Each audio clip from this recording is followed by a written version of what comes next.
On June 22, 1941, more than 3 million German soldiers launched Operation Barbarossa.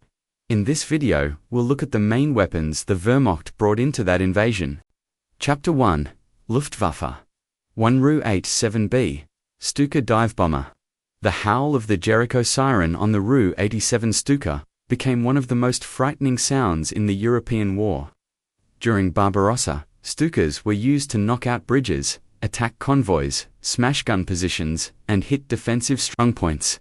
Diving almost straight down onto their targets, Stuka pilots could drop bombs with relatively high accuracy, turning the aircraft into the Wehrmacht's flying artillery van Bun MCC Hun. 2. Bf-109F backbone fighter of the Luftwaffe.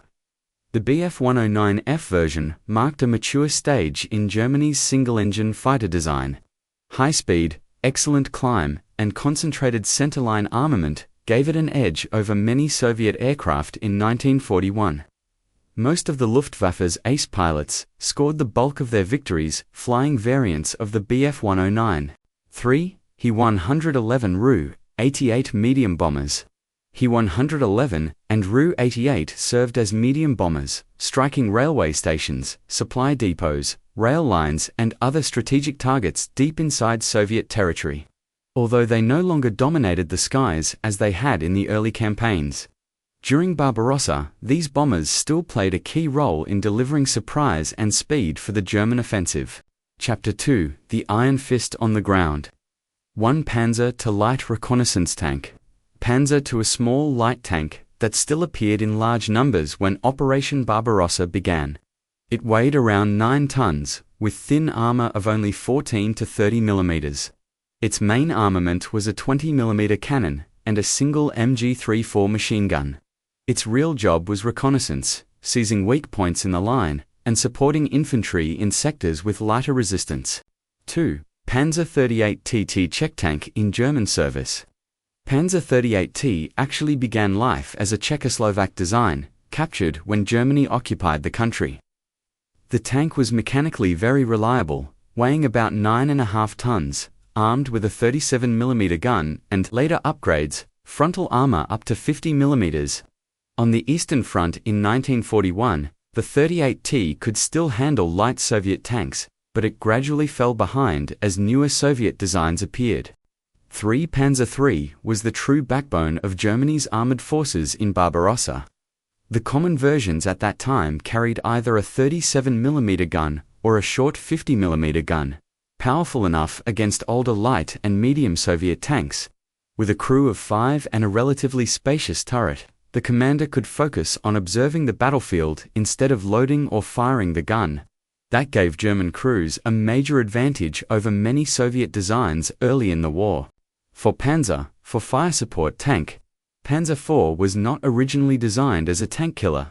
Its job was to blast bunkers and infantry positions with a short-barreled 75mm gun.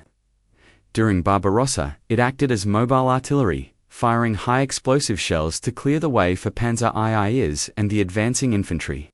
Only after encountering the T-34 NKV series was the Panzer IV upgraded with a long-barreled gun and turned into Germany's main anti-tank platform. 5 Stu-G3, a USFA assault gun. Stu-G3 entered the German-Soviet front as an assault gun, a low turretless armored vehicle mounting a short-barreled 75mm gun. Its main mission was to follow the infantry, smashing strongpoints, trenches and bunkers. Because of its low silhouette, the Stu-G3 was a difficult target to spot and hit. Later, when it received a long-barreled gun, it became one of Germany's most effective tank destroyers. Chapter 3. Artillery and anti-tank guns. 1 Pak 36 to 37 mm Dorn. But 36, the 37mm anti-tank gun, had once terrified Polish and French tanks, but by the time of Barbarossa it was clearly obsolete. Against the sloped armor of the T-34 or the thick plates of the KV-1, its rounds often did little more than knock on the door without penetrating. German crews had to rely on tactics instead, shooting at the flanks, firing from very close range, or calling in other weapons to deal with the toughest targets. 2 Pak 38 to 50mm anti-tank gun. Put 38 the 50mm anti-tank gun started to appear in growing numbers on the Eastern Front. It offered far more firepower than the Pak-36, especially when using high-velocity armor-piercing ammunition. Although it was still not a perfect answer to every Soviet tank. The Pak-38 marked an important step in the evolution of the Wehrmacht's anti-tank doctrine. 3 8.8 cm, Flak 1836, multi-purpose superweapon. Germany's famous 88mm gun was originally a high-altitude anti-aircraft weapon, but it was quickly turned against tanks and fortifications. Its long barrel and high muzzle velocity allowed the 88 to punch through almost any armor in the early war years. During Barbarossa, bringing these guns forward and hiding them in woods or behind embankments often produced deadly ambushes for Soviet armor. For 10.5 cm, Lefh-18, standard divisional field howitzer. The 10.5 cm Lefh-18 was the standard field howitzer of German infantry divisions. With a range of over 10 kilometers, it was used for indirect fire, breaking defensive lines and disrupting enemy rear areas. Guns like this killed far more soldiers than any individual small arms weapon. Artillery was truly the main killer on the Eastern Front. Chapter 4. Infantry Weapons. 1 Carabiner 98K, standard rifle. Carabiner 98K, a bolt-action rifle, is inseparable from the image of the German infantryman in the Second World War.